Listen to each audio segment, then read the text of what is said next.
What's going on, guys? This is the Board Game Roamer, and we are back with our playthrough of Aventuria in the Black Boar.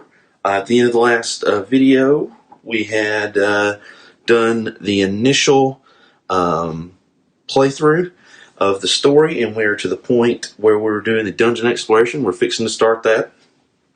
So, let's get back to it, shall we? Alright, so like I said, we do have the dungeon cards to go. Alright, and this is new into the Black Boar. So, well, what exactly happens? Well, I'm glad you asked. So what happens is we pull out of the dungeon cards, which I've, again, already got this created. I don't know what's in it yet, but I've got it created. So this has 5 cards on top that are random dungeon cards from the level 1 deck. There's 4 levels in each deck of dungeon card. Has different traps and challenges and all that. So this is going to be unique. And of course, I didn't use all these either. Okay, but so it's got 5 on top, and then the bottom 5 of this has, somewhere in the bottom 5, one of those alarm cards. So we're going to pull through this, okay, until we get to the point where we draw the alarm card, and then we're going to deal with the actual normal fight that we would, we classically see in Aventuria. Okay, so a couple things to note. Number 1, all right, when we do this, if we draw a card, we can opt to, if it's not the alarm card, we can opt to not do it and kind of set it aside until we get some more equipment. Okay, so this equipment card, there's some equipment that we can get. We can get tools, torches, magic keys, and so if we get tools, the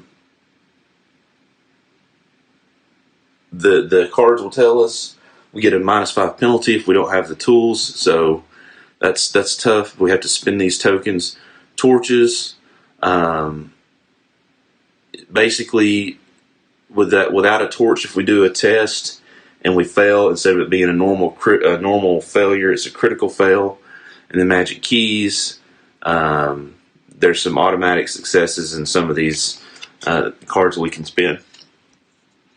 So this is where all that will go. Okay. So let's get started.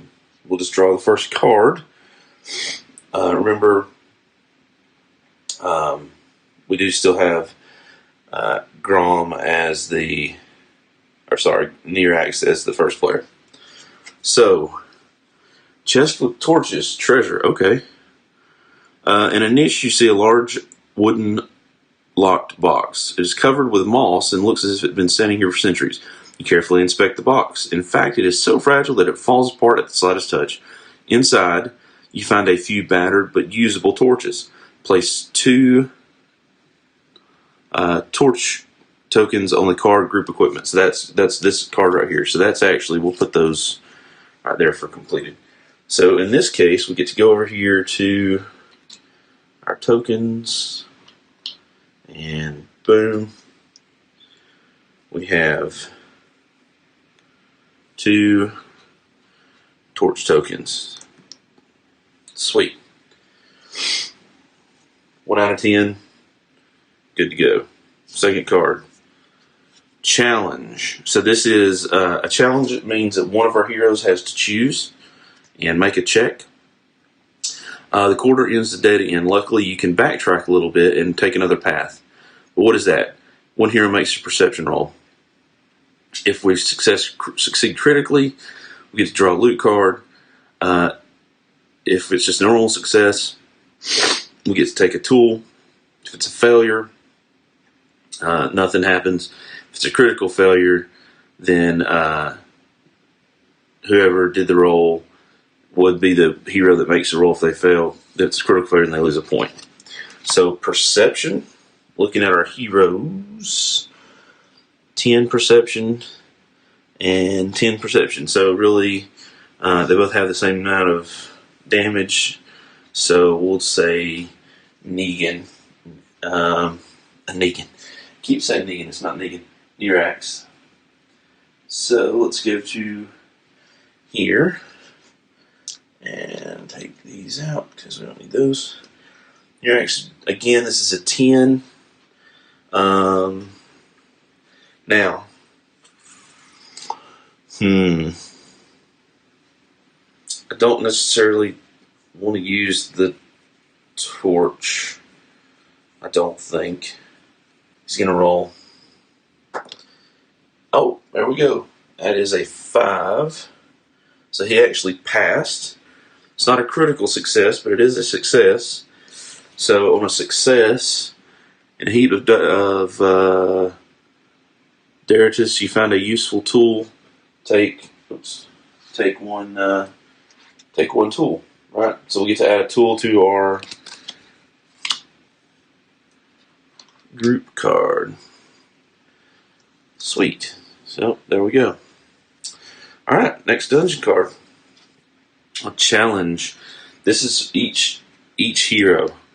In a particularly narrow, dark passage, you are overcome by a supernatural field. Were you ever escape from the deep dungeon? Each hero makes a willpower roll. If you have no torches, you suffer a -5 penalty.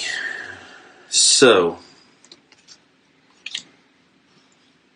we do have a torch, and we're talking about willpower. Willpower is a 12 and a 10, respectively. I think since we have 2 torches, we're going to go ahead and spend one of these torches, right? So this will negate that -5. We may still fail, but it's going to negate the -5. We're doing willpower. Really want a success or critical success because failure, we definitely don't want a critical failure. 2d6 is a lot of damage. So let's roll and find out what happens. Remember, again, red is Hagen, purple is Nirax. Willpower. Okay, so 15 is a fail for Nirax, and 9 is success for Hagen. Okay, so success, you've already panicked. You can avert a panic attack. That is Hagen, so he's good to go. Nirax was a fail. You scream and claw at the walls and lose 2 health. So he's going to go from 38 to 36. Alright. Okie doke. It happens. Next card. Signpost Challenge. This is a single hero. At this point, someone has erected a wooden signpost covered with strange symbols. One hero makes a knowledge roll. Got an 8 for Hagen. And an 8 for Nirax as well. Yeah. Okay. We're not going to use any tokens. All right. So let's go to that's Trey.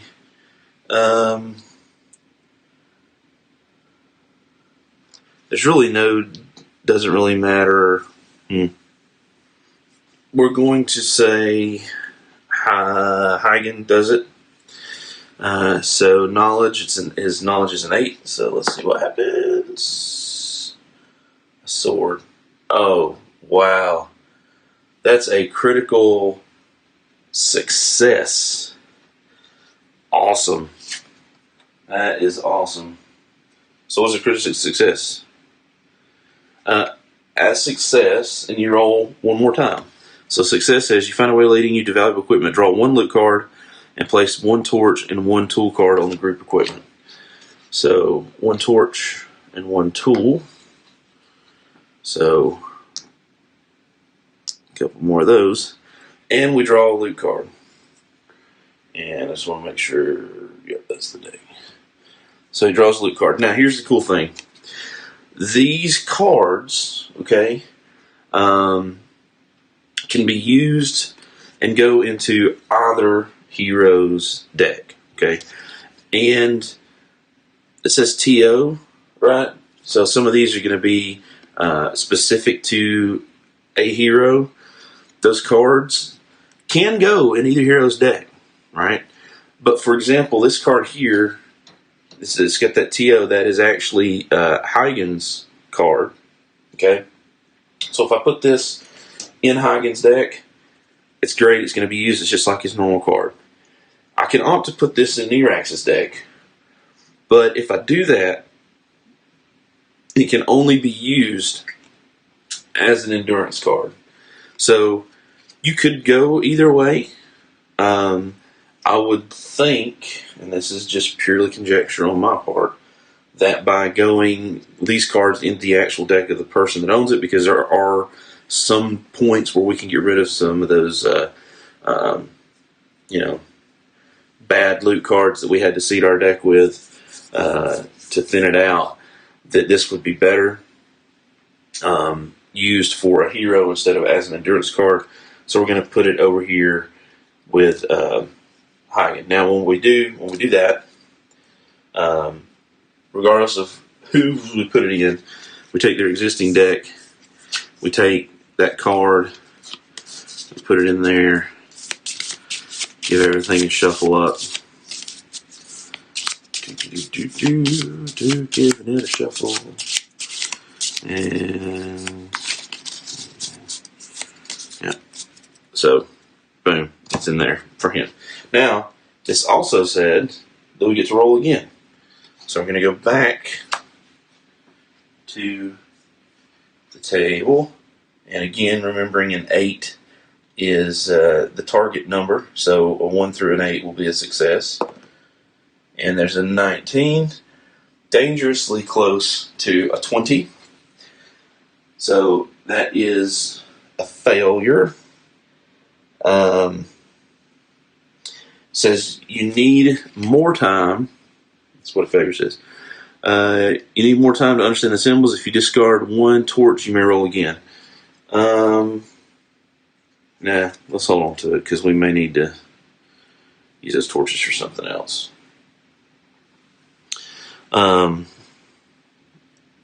Next dungeon card. Trap. Oh no. You cross a large cave where intensive mining was carried out. The ceiling height here is almost 10 meters to prevent the room from collapsing. It was secured with a ramshackle wooden construction that creaks dangerously.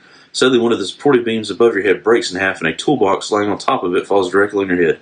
A random hero loses 5. Oh. Place one tool token on the card group equipment.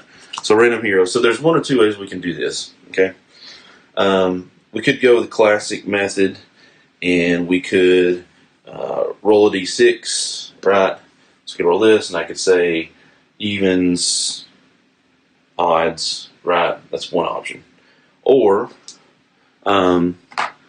remember that the game does come with these tokens for every hero has their own little token. So you can take these, drop them in a bag, and then blindly pull out of the bag. So I'm going to do that. And give it a good shake. And then pick this one. Alright, so that's who I chose.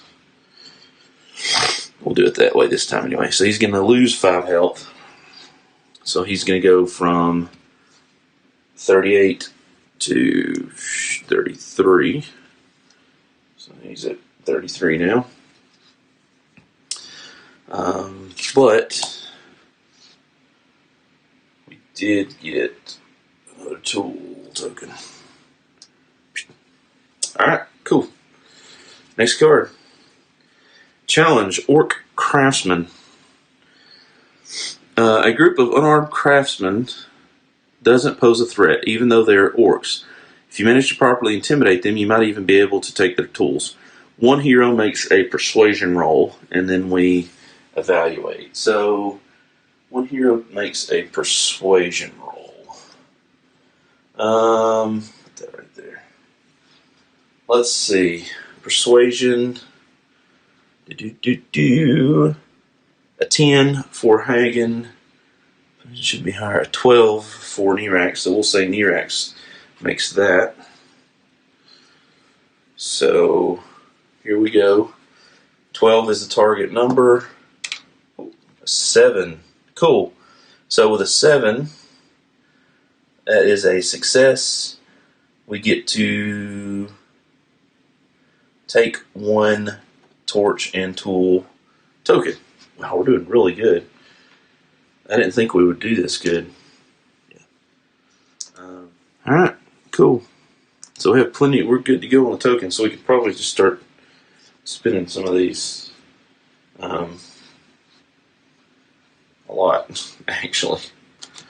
Put that over here. Actually, you know what? Let's go back over here. I'm going to put this here. Hopefully you guys can read that half decent. A large chest with a complicated looking lock. It's a decision, and this is one hero. If someone puts so much effort into protecting something, it's probably valuable. One hero can make a craft roll. Critical success. Basically, we get the same thing as a success, and we get an additional fate point. Normal success is 1 tool and torch token. Failure, we have to get rid of a tool token, and if we critically fail, then that card goes completely away. Now, the interesting thing here is we can spend either a tool or a key token, right? We have to spend one of those to not get the penalty, if I'm reading that card correctly. So, we have plenty of the tool tokens, so we'll definitely spend one of those. Alright, might as well. But then the question is, who's got better craft? So we have an 8 for Hagen or a 10 for Nirax. So clearly Nirax is going to do it. Alright, so let's roll. I have any way to re-roll. A 5, that is a success. So on a success, we gain 1 of each of those tokens. So this is going to go to the discard. We're getting an additional light and additional tool. So, boom and boom. We're rolling really well. Okay.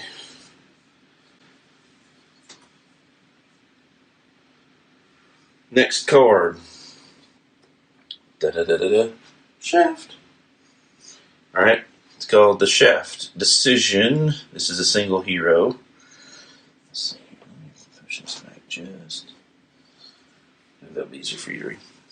Okay, at the bottom of a vertical tunnel, you see an assortment of tools. One hero makes a craft roll, so we do have to use the craft to not get the -5. But again, we have these currently in spades, so we're definitely going to use that. Craft roll. Well, I think we're going to stick with Nirax. I mean, he has got a 12 and a 10 in that. That's better than the 8 for Hagen. Oh man. 2, so that is a success. You reach the bottom of the shaft and find a hidden side tunnel. Take 1 tool, torch, and the card Dungeon Lore. So 1 tool and 1 torch, and then the card Dungeon Lore. I'm not 100% sure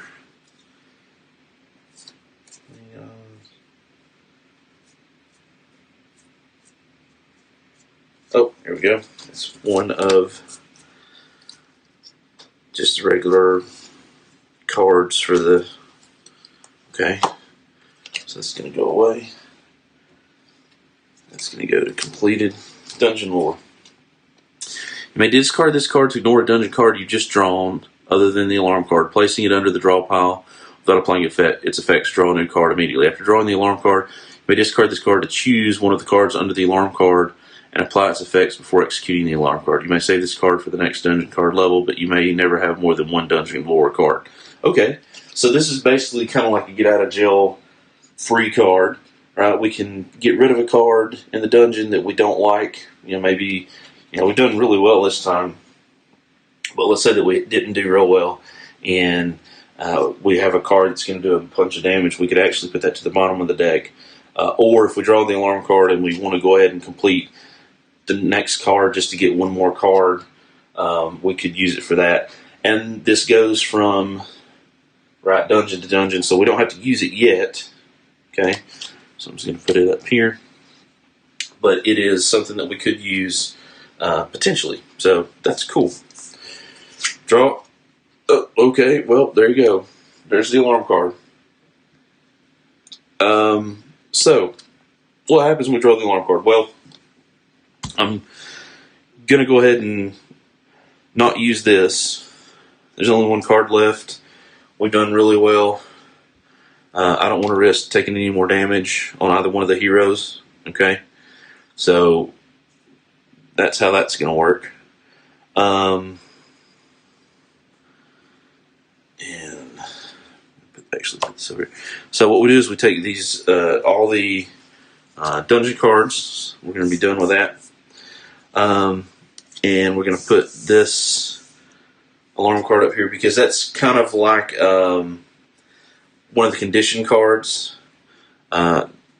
This group equipment card.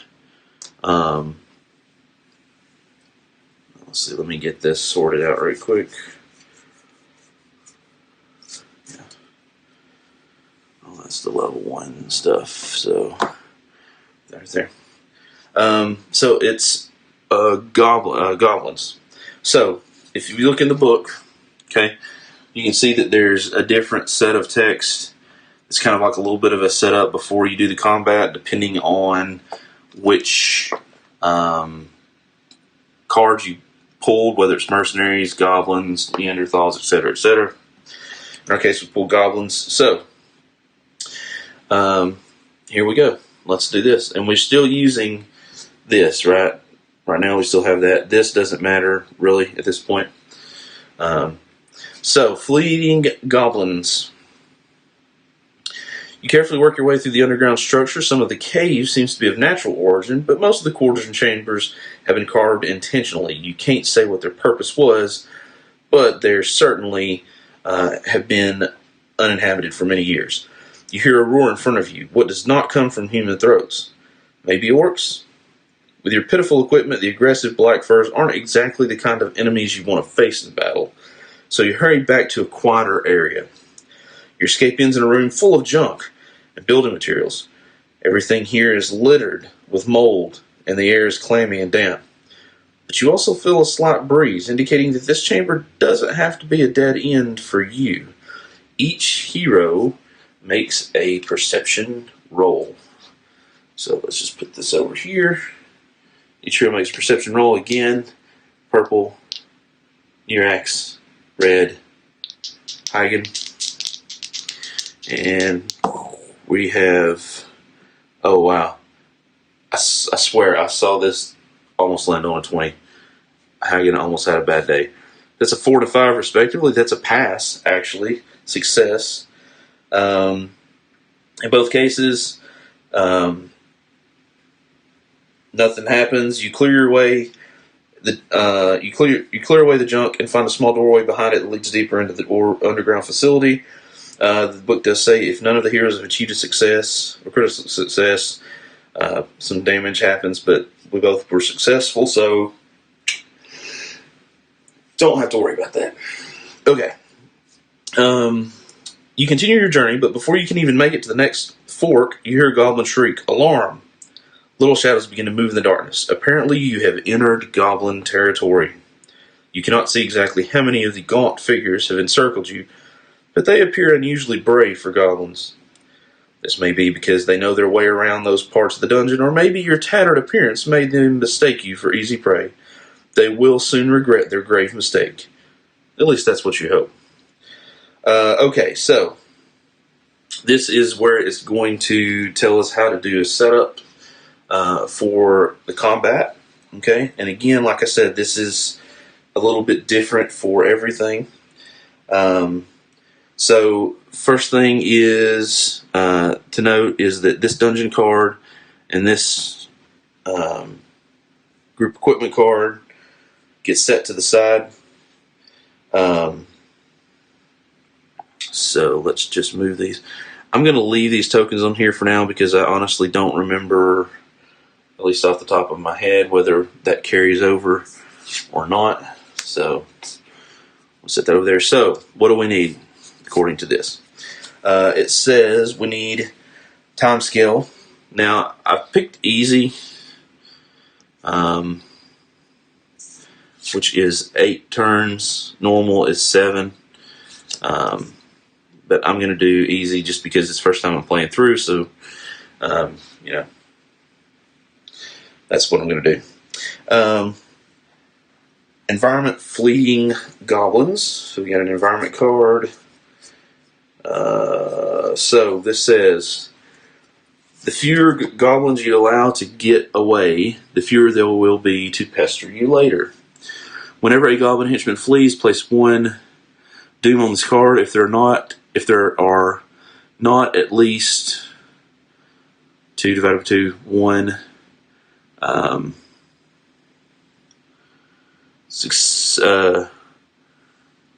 Whenever a goblin henchman flees, place 1 doom on this card. If there are not at least 1 adventure marker on the card, hero actions, maneuvers in the dark. Do not discard this card until the end of combat. When starting your next combat, increase the threat value by +2 for each doom on this card, then discard this card. So basically, that's very confusing text for if we let anything run away more than, I believe, 1, if I'm reading that right, then the next time we have a combat, the threat value is going to be whatever the base is +2, right? So when we're drawing out and we're laying out the enemies. So we don't want to let these guys get away. Hero action, maneuver in the dark. So what does maneuver in the dark do? Each hero max turn costs 1 endurance. It's a stealth roll, and we get to place one of those tokens on the card. So this card takes effect each round before the opponent's actions. Apply the number of at the end of each round. Remove all. Yeah, so basically this is, we can do this and put that doom counter on there to keep 1 enemy from running away, right? To try to keep that to a minimum. Those cards kind of work together on that. Put them on the table, place the Goblin's Alarm card next to the time skill card. Here's the Goblin Alarm card. So this is nasty. So this says, alarm card goblins, every time you trigger. Okay, so in the normal adventure, when we're doing the time scale, you have event cards that are drawn. Well, this card essentially acts as the event card, and whatever the event is that's listed on this card is what's going to be triggered over here. All right. So when the event for the goblins triggers, what happens? Each hero suffers XD6. X is the current number of opponents minus the current number of heroes. The number of opponents is equal to or lower than that. Then you draw a new henchman instead and place it to the right of the row of villains. So, yikes. That could potentially be some serious damage is what that could be. Oof. That's really not good. Okay. We're using goblins. So again, because earlier I had taken these and set these aside, Here's the stack of goblins.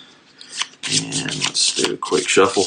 Now, I am not using every goblin that's in the base game. This is only in the Aventuria, into the Black Boar cards, just because it was easier and I didn't have as many cards to pull through.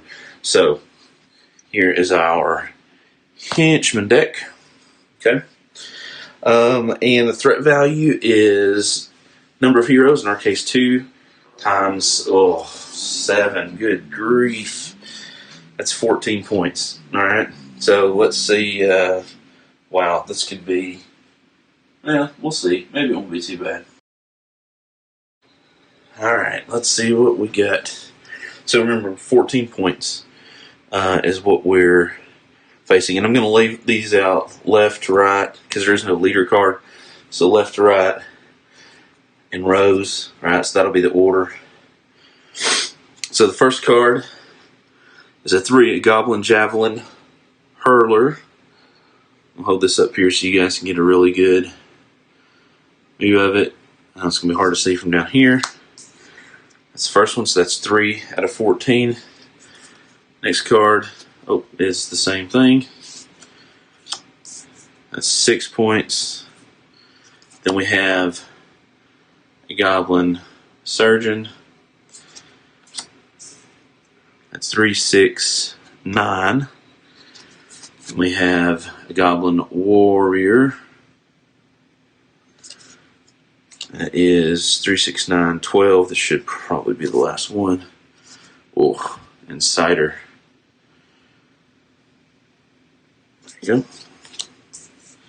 Alright, so that is our that's it. Now we start with 5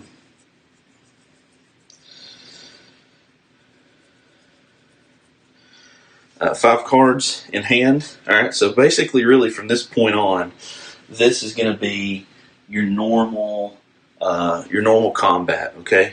So I'm going to end it here, and we're going to do a combat in the next video, but from this point, it's going to be your normal, what you're used to seeing for combat, okay? The only difference really is how the events work, because instead of drawing an event card, we're going to base the events, when it happens, off of this Goblin Alarm card, okay? So, yeah, I think that's it. So I hope you guys are enjoying this. I hope you, I'm doing this right. Let me know if I'm doing anything wrong. So I'm trying to keep these a little bit shorter than my normal ones within the 30-minute time frame. It's a little bit easier actually because I don't have as many cameras. I mean, I basically just have the one from the top and one on the side, so it's making my life much easier in that respect.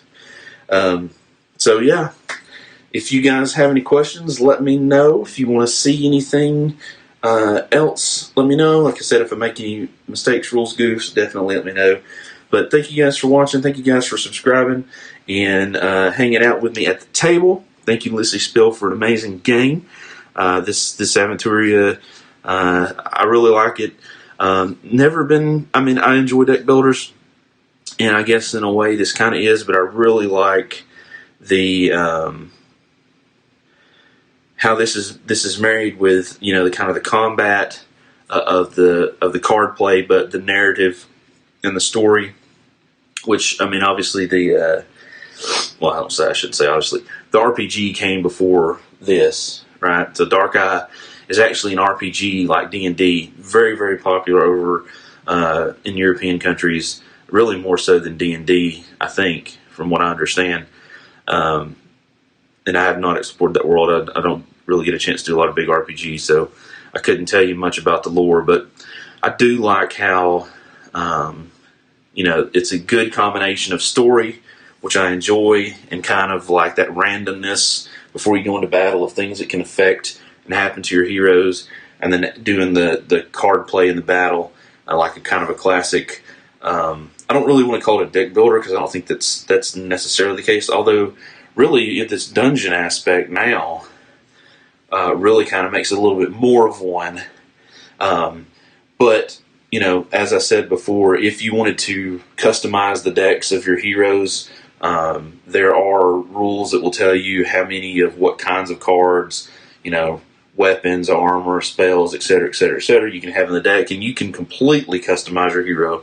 And if you play this not with adventure mode and you just play this dueling each other, then it kind of becomes like Magic. But I really enjoy this more, and I don't customize the decks. I just go with whatever they have, which is perfectly fine for me. So anyway, that's a lot of rambling, but it's worth saying, I think. So thank you guys for watching. Again, thank you guys for subscribing.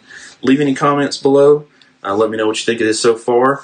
And I'm the Board Game Roamer, and I will see you, my friends, in the next video. Bye, guys.